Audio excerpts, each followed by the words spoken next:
Put me in, Coach. What's the word, YouTube? It's your boy, Coach TDOT. They subbed me out. But I'm back in the game, Coach. I'm back with some more heat for y'all boys, man. So check it out, chat. We're going to get right into this thing today, man. So look, chat. Today we're going to be reacting to why everyone was afraid of Michael Jordan. Because he was a killer. What y'all mean why they was afraid? Well, we finna find out what they talking about, man. For all my new viewers, I don't fake none of my reactions. All my reactions are live.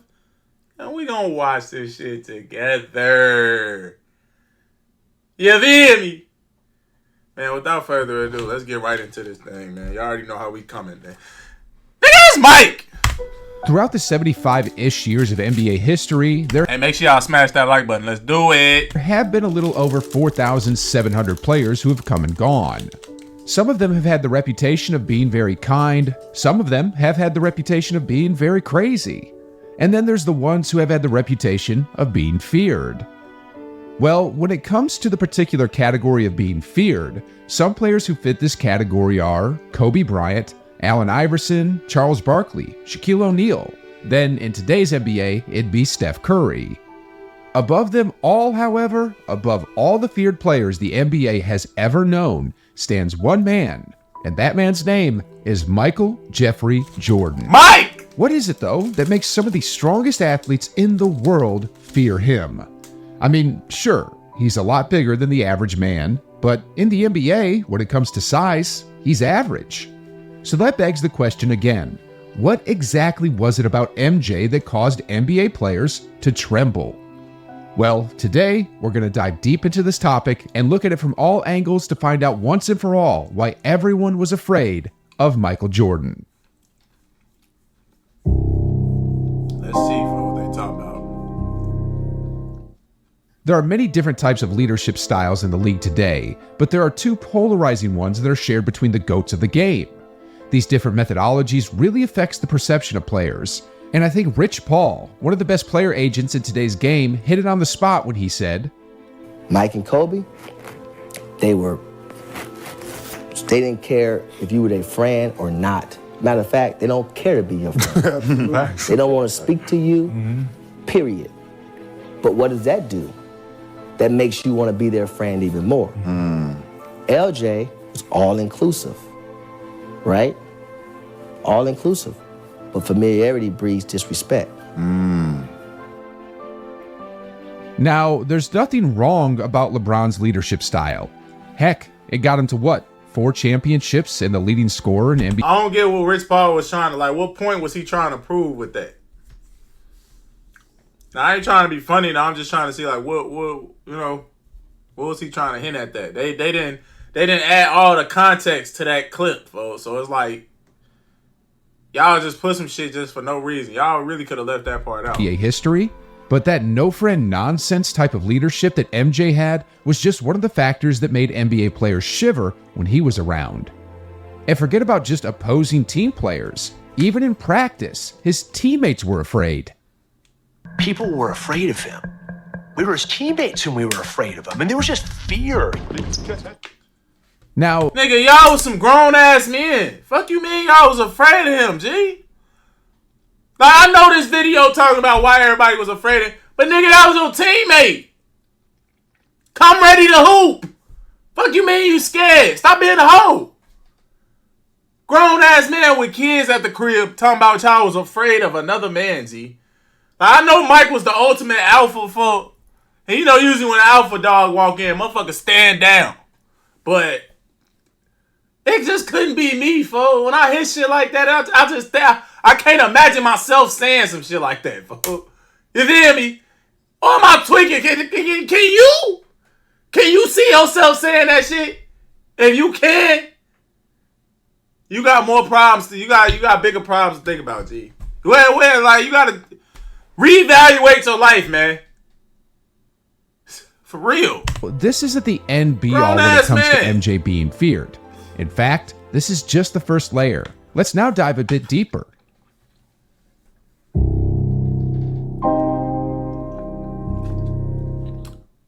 Have y'all ever seen this commercial?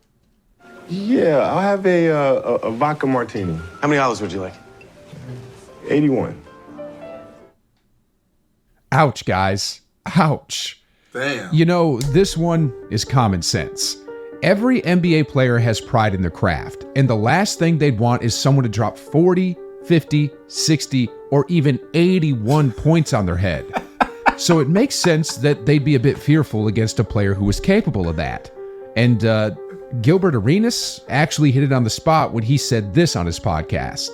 The fear comes from what that person's capability is, right? As an offensive player, the capability of what Jordan's gonna do if you're not on point. That's where the fear came in at. So Michael Jordan was feared. Allen Iverson was feared. Kobe was feared. Yeah. Guys who have the ability to score 30 to damn 70 points, they're feared, right? It's not like I'm not afraid of a guy who's going to give me 29, 9, and 9. I'm afraid of a man who's going to go for 60 if I'm not careful. Okay. Yeah. Well, when it comes to players who could drop 30 to 70 points a night, Michael is at the top of that list. I mean, if we just took the points per game average, Michael Jordan is number 1, even above the likes of Wilt Chamberlain. So, this was just another layer on why players were afraid of MJ. Players definitely didn't want to get on his bad side. Otherwise, Mike was going to turn the heat up on them. And Shaq actually pretty much reiterated this point on a recent podcast as well. Was there anybody that you kind of avoided talking smack to because if you did, your spirit got bigger and they wanted to beat you, or? Michael Jordan. You don't want to mess with God. You got to stay away from Mike. Leave that man alone. Leave that man alone. Hey, what's Shaq knew and this better, leads me to boy. my next point. Welcome to the Space Jam, Space Jam, Space Jam, Space Jam. You know, as a kid, I loved Space Jam. It was one of my favorite movies at the time, but this was how it depicted Michael. How was your game? I don't want to talk about it. Hi, Dad. Hey. So, although I loved this movie and have probably watched it 100 times growing up, I think it's fair to say that it didn't quite show Michael's true personality because, well, he was a kind and compassionate man in this movie. But in real life, at least from what we see on the court and here in the tabloids, he was getting good! And this is another reason why Michael was feared. Because it didn't matter if you left him alone or not, he was mean and he'd go after you anyway. I mean, do y'all know who Rodney McRae is? If not, these are the cliff notes of him. 6'7", third overall pick back in 1983, two-time all-defensive player, and back when he was in college, NCAA champion. Anyway, the story is, in 1992, Rodney, a 9-year NBA vet at the time, joined the Chicago Bulls. He was a great addition to the team as he could score and defend, and coming off the bench, he'd be able to provide quality minutes. He was excited at the time. I mean, the Bulls were coming off a championship, and now he was a teammate of the best basketball player in the entire world, and this was his best chance to win a championship. Well, little did he know that his quest to win a ring was going to be a nightmare. You see, according to teammates of the Bulls at the time, when the two players are on opposing teams in scrimmages, Jordan is in Rodney's face, screaming, "You're a loser. You've always been a loser. Rodney can hardly put up a jumper now." Merge. The stats back that up too.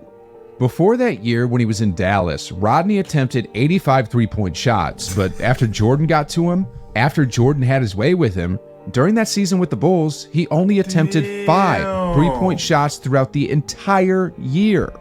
Chad. Grown ass man. Lost his confidence. Like, y'all see this? I want y'all to see the ages, folks. This nigga was 30 and 31 years old. So the year before, the nigga shot 85 threes, G. Hey, y'all see this, right? The next year, Mike spooked this nigga so much.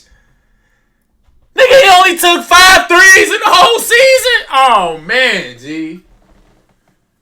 But I know damn well you ain't sitting there trying to tell me, folks, that you was a grown-ass man and you allowed this nigga Mike to just totally take your motherfucking confidence away, G. Like the Monstars from Space Jam hopped in your body and just took all your abilities. Like, let me look at these other numbers. Like, damn, Mike. Hey, Mike was on that with niggas, G. Wow, fool. He really shook that nigga that much, fool. That shit crazy. Michael was not kind to him at all. And it wasn't just Rodney either.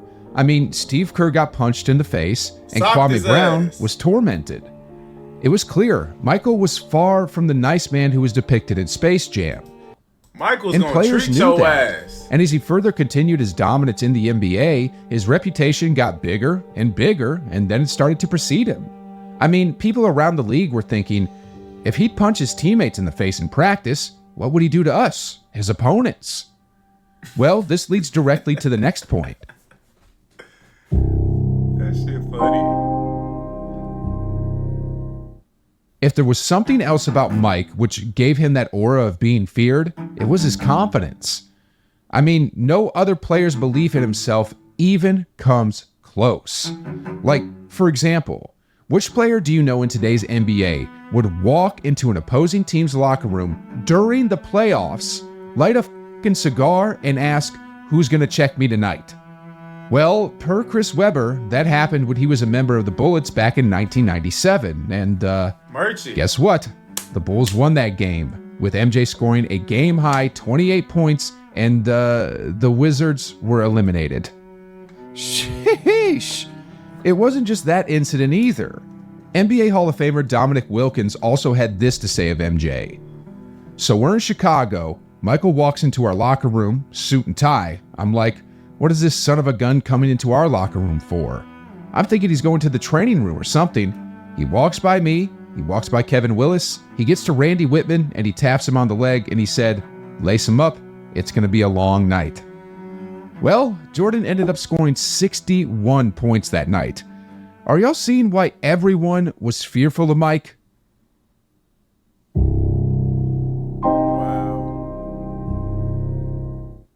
Ladies and gentlemen, Michael Jordan literally had everything needed to become feared.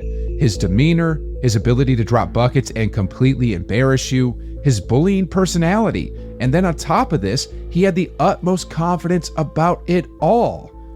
Then, as he rinsed and repeated year after year, his reputation got to the point where people like Reggie Miller were calling him Black Jesus. And it wasn't just players that his aura reached either. Even referees were under his dominion. Michael, he never picked it up and then but he didn't touch it with both hands. Yeah, that's the thing. You think so, Michael? 55 hits, 2 to come. Michael, I didn't see 2 hands on him, Michael. Yeah. But I believe you. But I believe you. But I believe you. Man, stop glazing.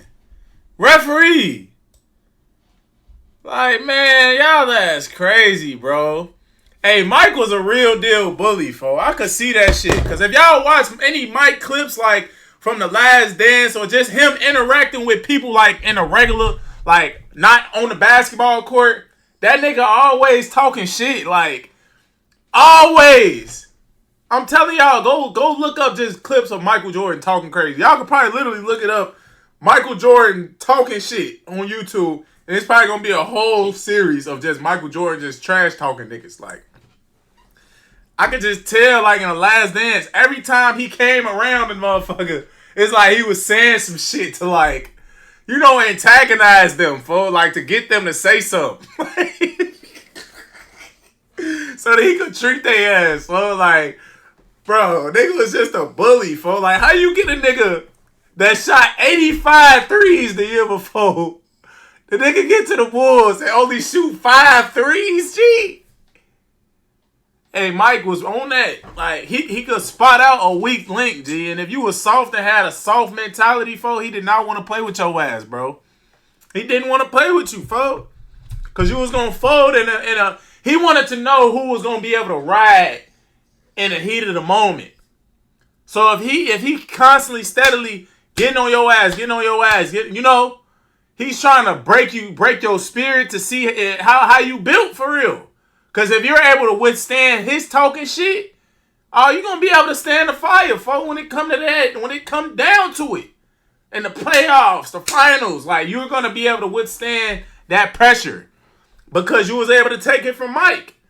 But if you one of them niggas that's soft-spirited, soft-spoken, you ain't got no killer mentality, you ain't got no burning fire in your heart and your belly, bro, Mike is gonna destroy your confidence, G.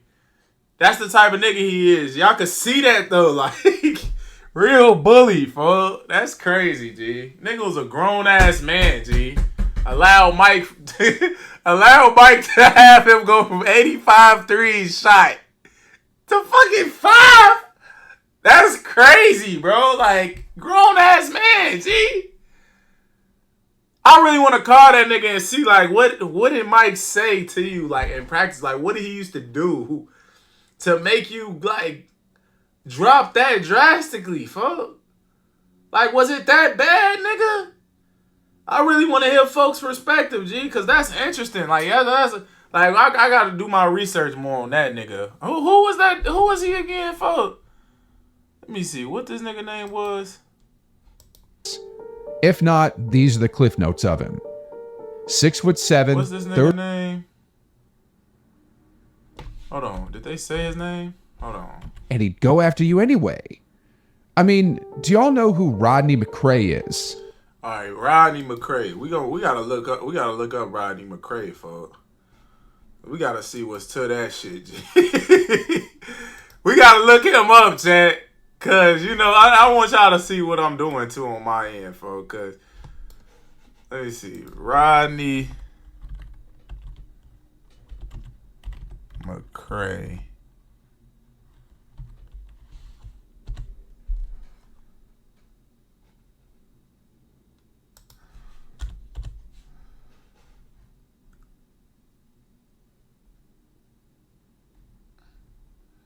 I'm gonna have to do some research on this nigga, Chad, because this crazy. I can't believe that, bro. But look, man, that's the end of the video, Chad. I don't want to hold y'all too long, man. And I hope y'all enjoyed it, man. Make sure y'all like, comment, and subscribe to the channel if you're new. It's your boy, Coach TDOT. I'm up out of here. I love y'all.